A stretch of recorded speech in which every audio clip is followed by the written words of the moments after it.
Les pratiques de bienveillance et d'altruisme recommandées par le prophète Mohammed sont au cœur de l'enseignement de l'islam. Le prophète Mohammed a lui-même été un exemple vivant de compassion, d'empathie et de générosité envers les autres, et il a encouragé ses disciples à suivre son exemple en adoptant les mêmes qualités. L'une des pratiques les plus importantes recommandées par le prophète Mohammed est celle de la bienveillance envers les autres. Le prophète a enseigné que les croyants doivent être bienveillants envers tous les êtres humains, qu'ils soient musulmans ou non. Il a dit, « Celui qui n'a pas de compassion pour les autres, n'a pas de compassion pour lui-même. » Cette parole montre l'importance de la bienveillance envers les autres dans la vie d'un croyant. Le prophète Mohammed a également recommandé l'altruisme envers les autres. Il a enseigné que les croyants doivent être généreux envers les nécessiteux et les démunis, et qu'ils doivent partager leurs biens et leur temps avec ceux qui en ont besoin.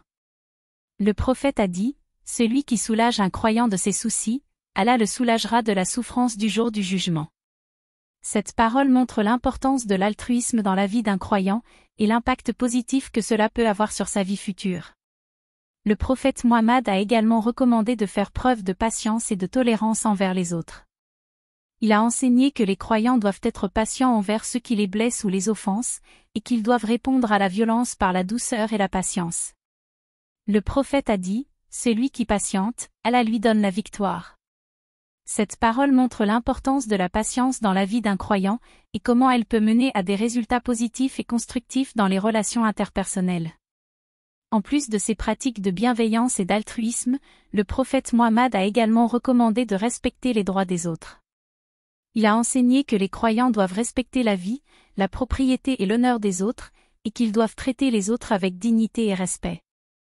Le prophète a dit, « Celui qui ne respecte pas les droits d'autrui, n'a pas de religion. » Cette parole montre l'importance du respect des droits des autres dans la vie d'un croyant, et comment cela contribue à la construction d'une société basée sur la justice et l'équité. En conclusion, les pratiques de bienveillance et d'altruisme recommandées par le prophète Mohammed sont essentielles dans la vie d'un croyant.